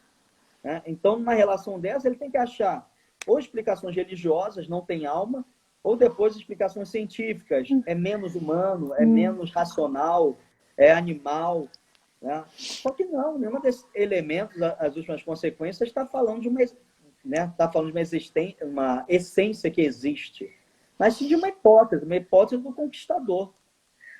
Eu penso assim, o mundo podia ser desenhado de cabeça para baixo, literalmente desenhado de cabeça para baixo, até a gente acha que existe uma posição certa, não existe. Os povos da África, se eles tivessem sido bélicos, assassinos, investissem em armamentos e se tivessem devastado a Europa, cara, a gente teria uma outra realidade do mundo hoje em dia, do que a gente acha belo, né, do que a gente acha bonito. Né? Se em algum sentido alguém falar aqueles traços de beleza, de fulano, tudo, isso é uma tradição romana e principalmente grega, de perfeição, de traços, de, sei lá, de encontros de distância do rosto, que foi inventado que isso era bonito e a gente toma isso como bonito. Acho que não tem nenhum fundamento radical que o bonito seja bonito, e que a gente acha que às vezes não é tão bonito, não seja bonito. Né? Então, acho que isso tudo dialoga para a gente pensar pensamento decolonial, racismo, machismo, misoginia. Né? Por aí eu faço as pontes. Sim, mas lendo o livro, né, lendo seu livro, isso fica muito claro como essa articulação ela é feita, né, e a partir de como que você vai transitar entre esses autores, não só entre esses dois, mas outros que você utiliza, né, para a construção da sua tese. O que é fundamental é o processo de desconstrução da noção de identidade. Para mim, o mais caro é a gente conseguir realmente superar essa noção e trabalhar com outra perspectiva. Acho que até por isso que quando fomos pensar qual seria o título da live, eu preferi usar a diversidade de gênero e não identidade de gênero. Né? Como uma proposta já de fazendo uma ruptura mesmo com essa ideia de um lugar que é fixo, que é um lugar que está ali cristalizado num modo, né, de ser, ou de pensar, de viver, de existir, o que seja. Né? Como é que você traz isso? Assim? Como é que você acredita que a gente pode auxiliar nesse processo de desconstrução mesmo dessa noção? Então, é um movimento de construção constante. E livro, artigo, né? Ele tem muito disso. Assim que você termina, você olha e diz, pô, por que eu usei essa palavra? Né? Por que eu não botei outra autora? Por que eu ainda repeti aquilo ali? Por que eu não botei a sigla, né? Por vezes no livro aparece LGBT. Né? E alguns trechos eu acho que bota LGBTQI+. Faltou uma revisão? Não. Né? Teve muita revisão até, mas passa. E depois que você lança, né, não, de modo algum, eu me arrependo, né, da obra, coisa e tal, não chega tanto. Não, claro que não. Mas eu penso, cara, podia ter sim outra autora, né, discutindo aquilo ali naquele ponto. Poderia ter, ao invés de identidade de gênero, ter rompido mais esse termo e mostrado um fundamento dele também. Mas é aquela coisa, né, quem está no meio de um furacão de uma tese. Foram anos, né, também, o meu livro, eu já consigo citar isso, de Bolsonaro, de tudo. Bolsonaro, na posse, ele fala, vou acabar com, sei lá, não sei o que lá, politicamente correto, ideologia de gênero. Né? Vale destacar aqui, para quem quem ainda não está nos assistindo, então, que ideologia de gênero é um termo cunhado por um encontro de padres no Peru, se eu não me engano, no ano de 92, que eles estavam dizendo de um movimento mundial para desconstruir a família, tornar os meninos meninas, as meninas meninos, né? Então, é de uma estupidez o que a Butler, por exemplo, está fazendo, muitos outros autores.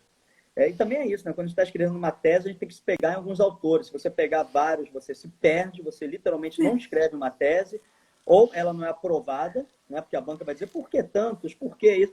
Né? Ou a própria orientadora vai te lembrar, calma, se você tentar botar tanta gente, você não vai dar conta.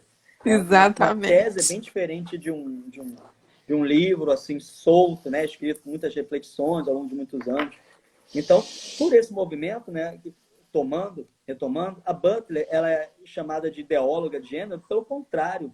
Ideologia de gênero é dizer, você nasce com algo no seu corpo que nós nomeamos de pênis, então você tem que ser assim, assim, assim, vestir azul, assado, assado, desejar mulheres.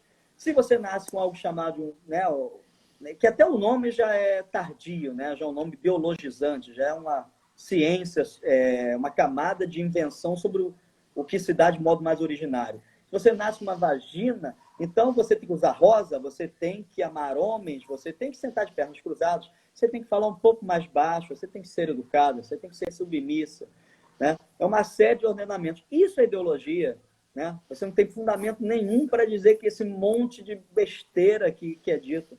O que a Butler e outros autores vão estar apontando é como você pode ter algo chamado de, né, aparelho biológico, aparelho sexual, reprodutor, que seja, né? Todos esses nomes já são encurtamentos, mas, para além disso, você tem o modo que você se reconhece, você tem o modo para quem você deseja, ou para onde você orienta o seu desejo, né? Seja o modo que for, e você tem as práticas sexuais, né? E o que ela mostra, e que é evidente pelo mundo, pela vida, é que esses elementos não têm nenhuma relação em si. O que eu quero dizer relação? Se for isso, então tem que ser isso, tem que ser isso, tem que ser isso. Não.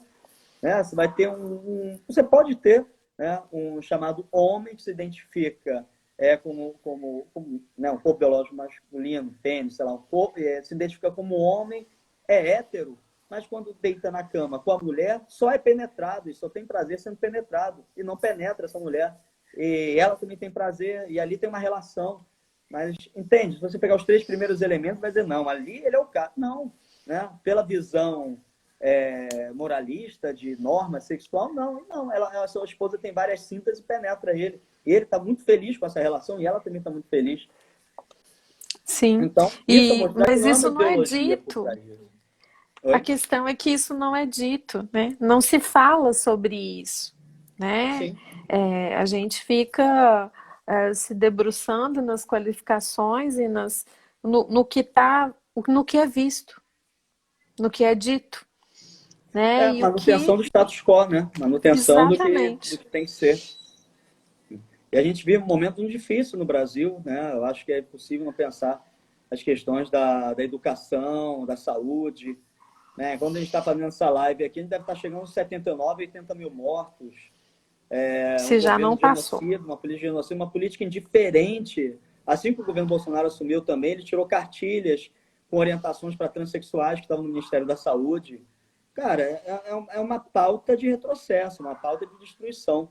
Então, nesse sentido, eu acho importante a gente tomar um ponto aqui. Pensar mesmo, termo pensar, identidade de gênero, sexualidade, é diferente de dizer que as lutas, as pautas identitárias não são importantes. Né? Elas são extremamente importantes, principalmente nesse mundo que a gente vive. Né? Então, quando uma série de pessoas, seja a condição de minoria de direitos for, que se junta e exigem, nós somos tal coisa, e por isso queremos tal direito, tal acesso, tal... Isso tem que ser reconhecido, e nessas lutas eu estou junto. Né? Porque é garantia de direitos, ainda mais no Brasil que a gente está vivendo. Mas a questão é não se deixar também aprisionar por essa identidade.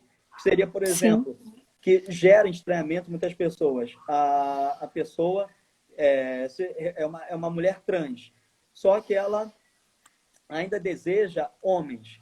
E aí alguém diz, nossa, como você é uma mulher trans, desculpa, uma mulher trans desejando mulheres. Mas como você está desejando mulheres? Agora você é uma mulher trans. Né? Você deveria desejar homens. Ela diz, não tem significado para mim. Né? O que se abre para mim como erótico, como desejável, é outro corpo. Né? Mas se a gente começar a pensar sempre nessas lógicas do binarismo, eles são em si um dos problemas. Então, quando esses agrupamentos, essas populações com minoria de direitos se unem para lutar, a gente tem que estar junto.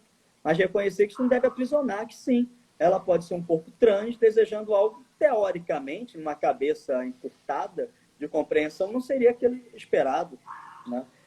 Ou como, por exemplo, um corpo muito desejável sexualmente, pode não querer praticar sexo, né? Não tem relação nenhuma. Você com essa roupa, seja a identidade de gênero que for, você tem que querer. Não tem que querer, não quero. Né? Então é romper com isso. Ou uma pessoa que é tomada como símbolo sexual pelo outro, né? E ela mesma não tem esse apetite, né? Claro. Tá lá numa vida assexual, é possível. Mas para as pessoas talvez não, isso não apareça, né? Porque para elas é como se o que está definido, o que está normatizado e naturalizado é o que vai acontecer. Essa é uma questão que fica. Né? Mas pegando um outro gancho, uma coisa que você disse que eu fiquei pensando hoje à tarde, foi na ambiguidade que existe também nessa questão da identidade de gênero. Porque você fica o tempo todo lutando para desconstruir o conceito de identidade e essa desconstrução exige que identidades sejam reconhecidas. Tem também Né? possibilidade, mas é como, eu chamo assim, como máquina de guerra, né? Como disputa. É para, em alguns casos, afrontar, é para gerar estranhamento e é para, acima de tudo, conquistar direitos, né? Sim. Manter direitos hoje em dia, não, hoje, conquistar até está difícil, é manter direitos, manter conquistas e, se possível, avançar. Mas não se deixar aprisionar a essas noções de identidade como substância, essência, as últimas consequências. Sim. Eu também fiquei pensando muito na noção que você traz de resistência e subversão, que é um termo muito comum na militância, né, que faz parte também. E o que me trouxe essa questão? Foi a live que eu assisti da Feijó, lançando o livro novo do IFEM, e que ela faz uma pontuação sobre a questão de resistência muito interessante, né? No sentido de resistir à tensão, né? No sentido de que a gente não deveria ter resistência, né? Porque a tensão é necessária, porque a tensão é que faz, que te ativa, né? Que te coloca em ato, né? Você só atua porque você está tensionado, né? Então, se a gente pegar a ideia de resistência, talvez não fosse um conceito pelo qual a gente deveria trabalhar. Que eu fiquei com essa questão, sabe? É uma boa você questão. acha? Eu vi essa live também, eu vi até o rapaz que era o filósofo, né, que falou muito Eduardo. contra a noção de resistência. Eu concordo discordando, mas para discordar, e por quê? Eu acho que eu tensiono as minhas relações, por exemplo, familiares e de amizade. Elas eu tensiono. Mas, por exemplo, se eu pensar nesse governo, eu resisto mesmo. Não há tensão com o Bolsonaro. Há enfrentamento do início ao fim com uma gestão com um cara que nem esse. Com o Marco Feliciano não há negociação e tensão. Tem embate, tem porrada mesmo. Né? Eu acho que essa ideia, por vezes, da psicologia... Meu celular fica caindo. Essa ideia, por vezes, da psicologia de pensar uma resistência tênue, ela cabe. Eu acho que a clínica é o lugar da tensão, né? Mas o que dá de pano de fundo ali é uma resistência às normas hegemônicas. E que não são só as normas, senão vai virar uma espécie de formação de uma como é que é? Um doutrinamento gaysista, sei lá, não. Né? Pode ser a afirmação do cotidiano, que é essa mesmo. Sim. Eu estou muito bem, muito hétero, muito não sei o quê. Ele pode ter um lugar de questionamento também. Né? São todas as formas de questionamento para colocar em jogo aquele espaço ali. Mas eu acho que sim, resistência cabe. No nosso mundo, então, dizer que não cabe resistência, eu não entendo. Ou seja, eu entendo problematizar o termo resistência. Sim. Mas eu prefiro estar no uso e na afirmação da resistência por compreender que alguns espaços são de resistência. A psicologia, em alguns espaços, ela tem que ser de resistência. Psicologia comunitária, feita nas periferias, ela não é tensionamento com o gestor público, ela é resistência. Né? Porque se ela tensionamento, mas isso é um modo de compreensão, entende? A pessoa pode dizer, não, isso que você está dizendo é o que eu coloco dentro do campo do tensionamento. Aí, ok. Mas eu acho que, novamente, as palavras têm força, as palavras expressam algo, né? Eu acho que resistência... Porque, só para fechar esse ponto, por vezes, quando a gente resiste a algo, a gente fica preso àquilo. Claro, né? Se eu me oponho radicalmente a algo, aquele algo eu carrego comigo, me prende. Né? Tá aí, eu poderia citar, né? A gente pode pensar um pouco Nietzsche para estar pensando isso, citando ele, mas quanto mais eu me oponho a algo, mais ainda eu estou junto a esse algo. Sim. Mas se eu penso como enfrentamento político, enfrentamento a esse governo, enfrentamento ao pensamento da Damares, cara, não é tensionamento, é resistência. Né? Resistência. Quando eu penso a quantidade de pessoas mortas na periferia, corpos negros, cara, tensionamento ali já foi há muito tempo. Tensionamento é em Alphaville. Né? Quando chega o policial lá, o empresário fala, ali está tendo um tensionamento. Mas quando o policial está com a arma na cabeça do garoto lá, na cabeça da pessoa na periferia, né? E essa pessoa podendo morrer por nada, em um segundo, o tensionamento já foi embora há muito tempo, já rompeu tudo. Entendeu? Então, a minha compreensão, mas é uma boa coisa para a gente pensar. Eu acho que essa mas é porque eu entendi esse tensionar como enfrentar também, no sentido de colocar em questão, de desconstruir, de desestabilizar. Né? Eu pensei esse tensionar nessa direção. Né? E aí, nesse sentido... Eu acho que tudo é tensão. Clínica tem que ser tensionamento. Clínica que não é tensionamento, é manutenção do status quo, ou é clínica do... Que bom, então, que bom, né? Sei lá, não sei. Clínica dos 100 maneiras de ser feliz, né? Exato. Vida já é tensão. Vida já é tensão. Mas eu acho que quando a gente vai discutir questões de gênero, raça, pensamento decolonial, aí eu acho que o buraco é mais embaixo, vamos chamar assim. Sem cair no risco de ser pura, vamos chamar assim, luta. Não diminuindo o valor da luta. Mas se a gente se propõe a ser professores, ser pesquisadores, ser debatedores, a gente tem que estar articulando com esses campos todos possíveis. Né? Mas eu entendo que tudo é tensão. Né? Não há clínica sem tensão. Clínica sem tensão não consigo nem supor mais. Então, o espaço clínico ele já não é de tensão. E o mundo da psicologia não é só de tensão. Ele é de enfrentamento, sim. Sabe o que é enfrentamento? Por exemplo, você está no congresso e alguém falar, sei lá, nem consigo supor, uma coisa bem preconceituosa, ou que seja homossexualismo, ou que se não eu, uma pessoa negra na plateia, ao ouvir uma fala extremamente preconceituosa, tipo aquele Mourão, né?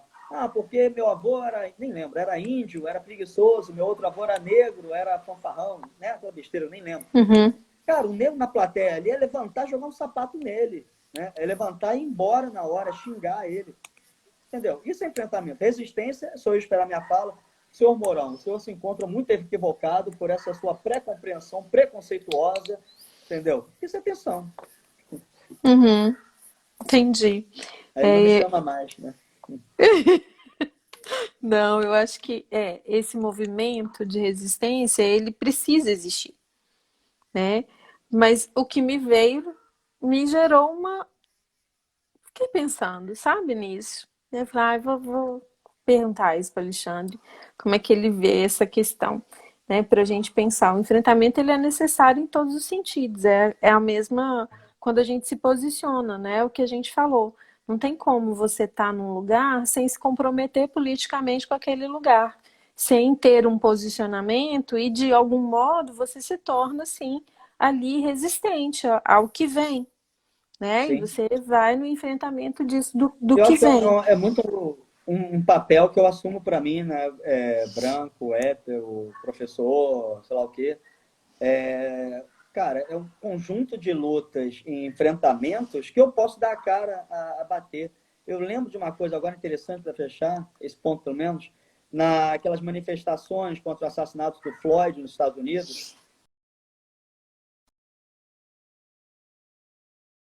E formou uma corda de pessoas brancas, antirracistas, entre a polícia e os manifestantes negros. óbvio, o que ocorreu? A polícia não bateu. Eu acho que é isso. Uma coisa sou eu ficar lá atrás na multidão, abaixo o racismo, porque mataram Floyd, polícia racista. Outra coisa, eu dar as mãos para outras pessoas e ficar entre a polícia com escudo e cacetete querendo bater e atrás dos manifestantes xingando eles. Cara, isso é resistência. Isso é o que eu acho que a gente precisa agora. Isso eu posso fazer. Porque se eu talvez fosse um professor, um psicólogo negro, né, se eu fosse ali para aquela frente, eu ia apanhar também. Então, eu tenho que usar esse corpo agora como um dispositivo para dizer, cara, bate dentro dessa nossa estrutura aqui para ver o que acontece. É enfrentar, né? Usar esse lugar que foi construído em prol de um movimento ali, de um grupo de pessoas, estando junto com eles nessa luta. Sim. Então, resistência. Sim. Fica seguro o termo resistência quando a gente está dizendo dessas questões que envolvem vulnerabilidades, né, de diversas naturezas, né, e fica mais óbvio nesse sentido, enquanto ação, ato político mesmo. Uma outra questão que a gente tem, que você faz articulação interessante, é a ideia de singularização, né? Ou a singularidade que o Heidegger defende, só para a gente voltar. E lembrar também que o Fernando Magliano falou da atualidade do texto de Heidegger, né? No sentido da compreensão da existência humana, que eu concordo com ele plenamente e com certeza eu acho que você também. Né? Então, por mais que Heidegger tenha escrito no século passado, ele está falando do nosso século também. Né? A gente ainda está nesse movimento. E aí, como é que a gente vê essa questão dentro da ideologia de gênero com o processo de singularização? Tá. Antes até, né, de entrar na singularização, só retomando aquele exemplo, né, para realmente fechar, é pensar assim, como que o corpo, né, ele pode estar num lugar também de enfrentamento e resistência, né, ao que vem ao encontro. Então, novamente, aquela fila de pessoas brancas de mãos dadas, né, na manifestação do Floyd, separando a polícia que queria bater, que já tinha agredido, e os manifestantes negros, literalmente usar esse corpo como uma máquina de guerra, uma disputa, como usar o lugar de poder que é instituído na sociedade para um enfrentamento em prol de avanço de garantia de direitos de minorias. Então, isso eu acho que é sair um pouco de um lugar, quer dizer, acho não, né? Tenho certeza, sair de um lugar de uma neutralidade, mas que, por sua vez, não é necessário que todos deem o corpo ao mesmo modo. Claro que você vai ter pessoas que vão estar dentro de um gabinete pensando, teorizando, discutindo, e vão estar contribuindo com essas lutas. Claro que você vai ter pessoas que vão estar pensando as questões de classe, as questões ligadas à violência, né, estrutural do capitalismo, que vão estar contribuindo para essas lutas. A questão é que você, num campo de batalha literal desse que a gente vive, né, norte-americano, principalmente aqui no Brasil, é saber de que modo você pode literalmente dar o seu corpo nesse enfrentamento.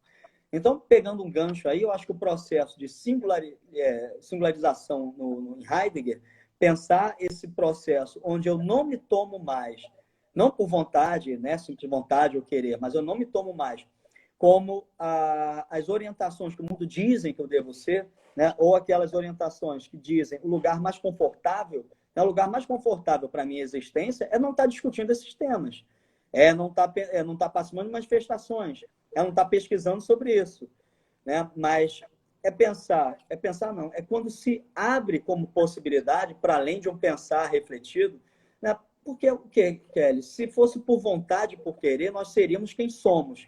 Se fosse por vontade, por querer, eu agiria como, né, o mundo diz que eu deveria agir.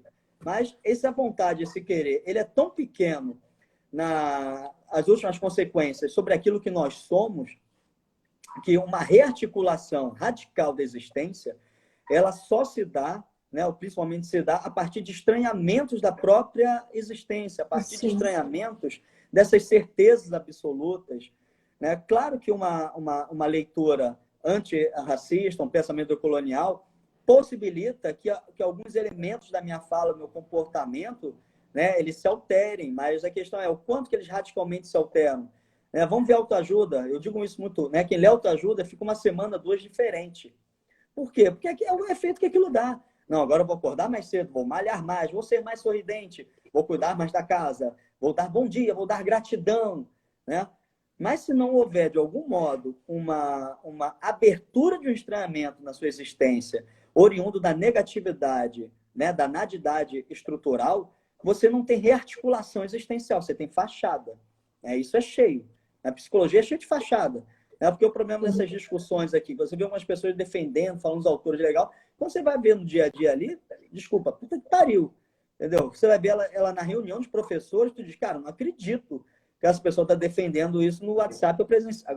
Agora no WhatsApp, né? Antes presencialmente. E de todas as instituições e todos os espaços. Por quê? Porque não houve uma radical transformação ali. Há um conjunto de intenções, ou pior dos casos, há uma fachada mesmo. Né? Nós podemos simular fachada, mas a questão é o quanto isso radicalmente dialoga com a existência que é a sua. Então, o processo de singularização, ele não se abre necessariamente na dor, na perda, no luto. Ela se abre em qualquer momento. Né? Você pode estar, um exemplo, andando na rua, cara, e algo se abrir para você, algo aparecer para você de um modo que nunca apareceu, que não é uma relação de causa e efeito. Né? O Conto do Amor da Clarice Lispector, muita gente lê assim, porque ela viu o cego. O cego remete a ela que ela enxerga, mas ela vê menos que o cego. Não, o cego é mais livre do que ela, por isso ela se sente mal. Cara, nada disso. Ela já viu muitos cegos e ela não está racionalizando. O cego não vê, logo eu vejo, logo eu sou triste, ele é feliz, voar. Né? Não. É algo que pode se abrir em qualquer circunstância. Mas, né, um tanto quanto evidente que experiências de luto, de perda, de adoecimento, elas são mais porrada, né? Elas são mais abruptas. Então, nessa singularização, nada mais é do que o sujeito se reaver com a existência que é dele, se reaver com essas afirmações de mundo que dizem o que ele tem que ser e como ele tem que ser. Né? E então... isso não tem um momento para acontecer, igual você está colocando. Pode você ter diversas situações da vida e você permaneceu no armário, vamos colocar assim. Né? Que também é uma opção. Exatamente. Mas aí, em um dado momento, numa dada circunstância, você define que não é isso mais. Né? Que eu estou para outro caminho, eu estou para outra direção e quero fazer diferente a partir daí. Né? E isso é singularização. Né? À medida que aquilo me causa um estranhamento e eu vou em prol daquilo que me estranha. Né? E você vai na direção daquilo que te faz sentido. Né? Eu costumo dizer isso. Se a pessoa está numa relação, num emprego, num estudo, num lugar que não é legal, que tem seus problemas, por mais que ela, né, veja que está cheio de defeito e ela continua, é porque, de algum modo, ainda se mostra como fazendo sentido. Porque quando realmente perdeu o sentido que sustenta aquela ação, aquele comportamento, aquele lugar, aquele desejo, cara, ele não volta, ele não faz mais sentido, né? Aquela relação que você segurava, você sai, né? Por mais que você já tivesse muito tempo pensando que deveria sair, 1000 razões racionais, porque é isso, razão não faz escolha, né? O que faz escolha é aquilo que se abre. Você pode se condicionar, se proibir, mas a questão vai estar sempre em jogo ali. Mas quando essa existência rearticula com esses elementos, rearticula com a sua própria historicidade, com sua corporeidade, sua relação espacial, algo que muda ali já deixa de ser como era antes. E aí sim você tem você pode chamar de uma mudança. Que não necessariamente é sair do armário, não necessariamente né, a gente vê muito Globo Repórter. O cara vendeu tudo, pegou um barco, cruzou o mundo.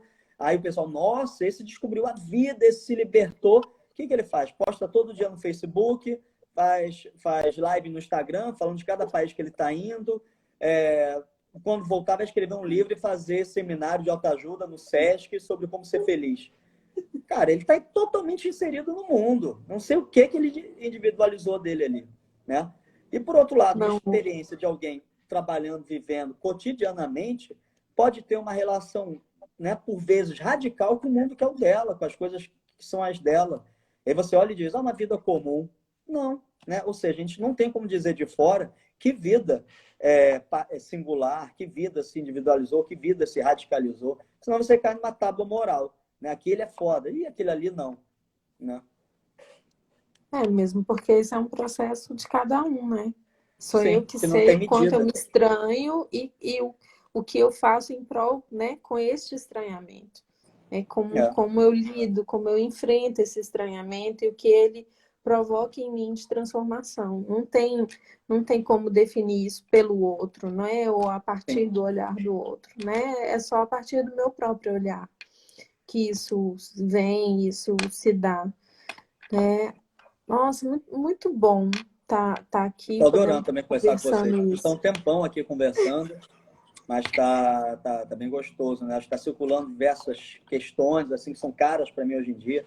Porque uma coisa é eu dar uma palestra sobre esse tema, o lançamento desse livro, eu lancei esse livro em 6, 7 lugares, eu falava só do livro, né? Claro, trazer questões políticas, mas aqui eu estou tendo uma liberdade, que eu espero que para quem esteja interessante para você, que a gente está circulando, está discutindo, está botando questões em jogo aí, que normalmente numa apresentação mais quadrada não possibilita, né? Sim, né? Mais formal, assim. Uma coisa, tá pegando o gancho isso que você falou, de colocar em ato, né?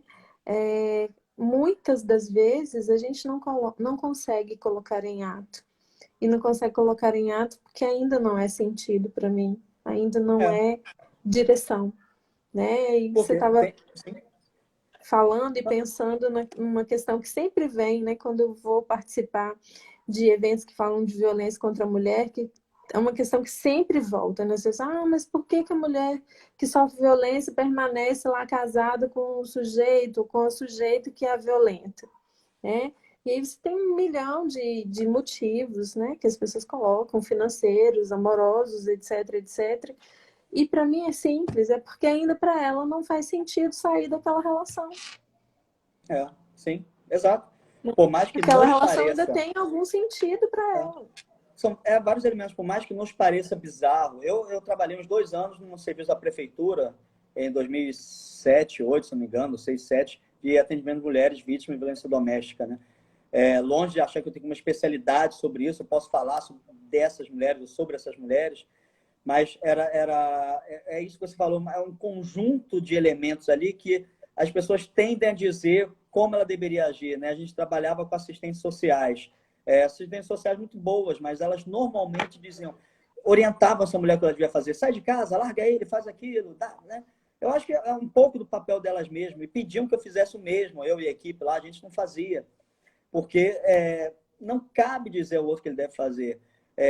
E uma coisa que eu acho que algumas pessoas perdem de vista é que essas histórias de violência, elas não são abruptas, né? Elas não são assim, tá tudo muito bem e de repente é muita violência.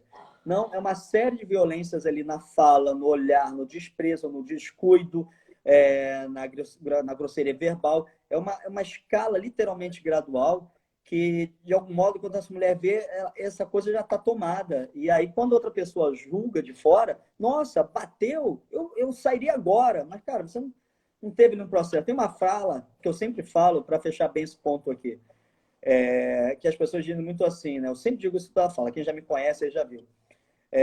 Se eu fosse você, eu faria assim. Se eu fosse você, eu faria desse modo aqui, olha só. Cara, se eu fosse a Kelly, se eu realmente fosse a Kelly, se eu tivesse vivido tudo absolutamente que a Kelly viveu até hoje, eu faria exatamente o que a Kelly está fazendo, né? Porque se eu fosse você, isso implica que eu tivesse tido toda a sua vida, então eu faria isso. Outra coisa é, se eu hoje entrasse no seu corpo, na sua mente, né? E aí eu faria, mas se eu fosse você ao longo da vida, cara, eu faria exatamente igual. Porque a ideia é essa, essa experiência única, ela é única, ela é de cada um.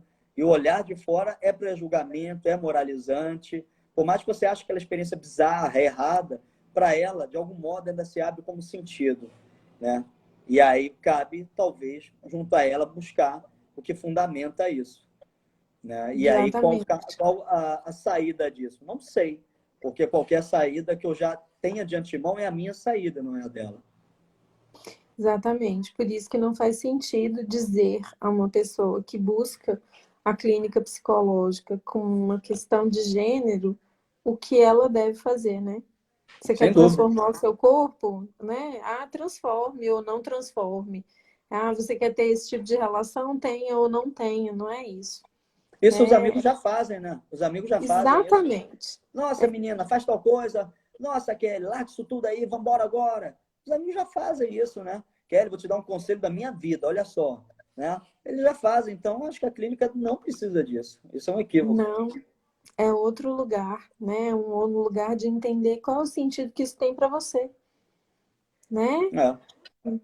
Como que isso se deu no processo da sua vida e como é que você vê isso caminhando daí em diante. Né? E eu acho que é esse fazer clínico que a gente ainda tem dificuldade, sabe? De ver em funcionamento pleno. Né? Eu vejo porque a muitas gente pessoas... entende que a nossa tradição é dizer ao outro como ser, né? A nossa tradição é ter um suposto saber que compreende o outro melhor do que ele mesmo.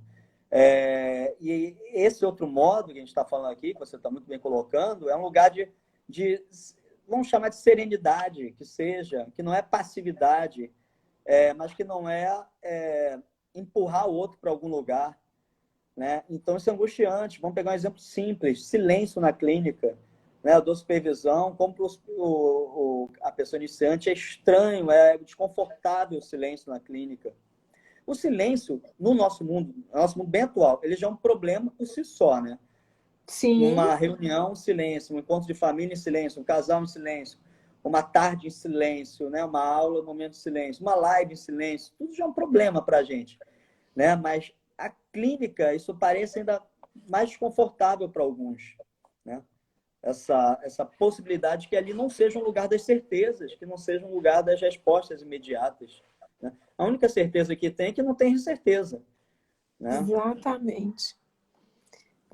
Desse fazer que está ali, que se constrói, né? No estar junto a... Né? Eu vejo muito essa dificuldade de se colocar junto ao outro, por isso as classificações são tão necessárias, por isso as técnicas são tão necessárias, os instrumentos todos que a gente tem para avaliação, diagnóstico são tão necessários, né? Porque o silêncio é insuportável, né? Dá um conforto, né? Dá um conforto. Exatamente. Né? A questão da gente estar diante do outro e escutá-lo sem que ele diga. Né? É uma coisa, parece que é muito difícil no início, mas quando a gente entende o significado e a importância disso, como que a nossa clínica se transforma, né? Como que ela realmente se torna um lugar de acolhimento e de possibilidade, né? Para aquele que está Eu acho ali que, junto acima de com a tudo, é gente. isso. É um lugar de possibilidades, né? Eu acho que a vida corta as possibilidades, a vida encurta as possibilidades. E a clínica, ela não tem em si um objetivo, em si um lugar a chegar, nada disso. Mas se for preservado ali um espaço de possibilidades, possibilidades essas não dadas de antemão, muito menos possibilidades abertas pelo terapeuta, eu acho que aí é alguma coisa que é difícil definir clínica, né? Acho que esse é um exercício para uma outra live. Mas eu tenho um faro, assim, que essa é uma clínica interessante, que abre possibilidades, abertas pelo próprio sujeito, pela própria história de vida que é a dele. Eu tendo a achar que aí é um lugar interessante, perto de outras clínicas que eu considero mais questionáveis. Né? Mas, Kelly, eu acho que a gente tem muito assunto para várias lives, hein? Sim, sim. Eu acho que é um momento da gente encerrar. Né? Eu quero muito te agradecer. Foi muito bom estar aqui, muito bom conversar com você. Né? Acho que você foi vendo aí o rolo, né, das pessoas elogiando, agradecendo, etc. Foi muito bom. Espero a gente poder conversar em outros momentos sobre outras questões, inclusive referentes à própria clínica fenomenológica existencial, que eu acho que ainda, de certo modo, para as pessoas ainda causa estranhamento, né? Eu não sei você na faculdade, mas aqui, quando começo a apresentar essa clínica, né, tem sempre, nossa, isso é muito difícil, nossa, isso não faz sentido, nossa, como que, né? E acho que a gente ainda tem muito para falar disso. Te agradeço imensamente por você ter aceitado a vir, né? Recomendo extremamente seu livro, porque quem estuda gênero tá de uma possibilidade incrível, e isso mostrei mais cedo. Muito bom, leiam, né? É incrível, né? E é isso, Alexandre. Muito, muito obrigada mesmo, de verdade. Não, agradeço, Kelly. Agradeço bastante o pessoal que participou aí. O pessoal foi muito gente boa aí, falando, comentando. Foi super importante, porque eu acho que assim, né? É interessante que a gente consegue essa troca, o modo virtual. A gente vê que as pessoas estão ouvindo, estão escrevendo ali, estão comentando. Né? E sim, podemos ter vários outros encontros aí para a gente poder pensar outros temas, pensar esse mesmo tema, né? Porque eu acho que esse é um tema que não se esgotou. Muito do que eu poderia falar, a gente não falou nem metade, mas eu não acho que foi nem um pouco ruim por isso, porque eu acho que tudo que a gente falou também foi muito interessante, mas a gente tem bastante papo aí. Gostei muito de te conhecer, que é sempre assim, né? O encontro virtual é um encontro presencial, no final das contas, né? Tem que ter assim essa coisa. Foi bem gostoso conversar contigo, dialogar e ficar aqui me vendo e te vendo. Foi muito bom ter essa troca aqui eu acho que soltou bem as nossas reflexões. Isso aí, muito obrigada. Então, eu agradeço também todo mundo que está aí, né? O Espaço Ser a gente tem várias lives programadas ao longo aí do ano. Eu vou te comunicando também e vamos programar seu retorno para a gente conversar um pouco mais sobre gênero, tá bom? Tá. Muito obrigada. Um beijo grande para todo mundo. Beijo. E quem puder, fique em casa, hein? Fique em casa quem puder. Exatamente. E quem tiver que sair, saia com cuidado, né? Cuide-se bem. É isso aí. Obrigada, gente. Boa noite. Tchau. Tchau.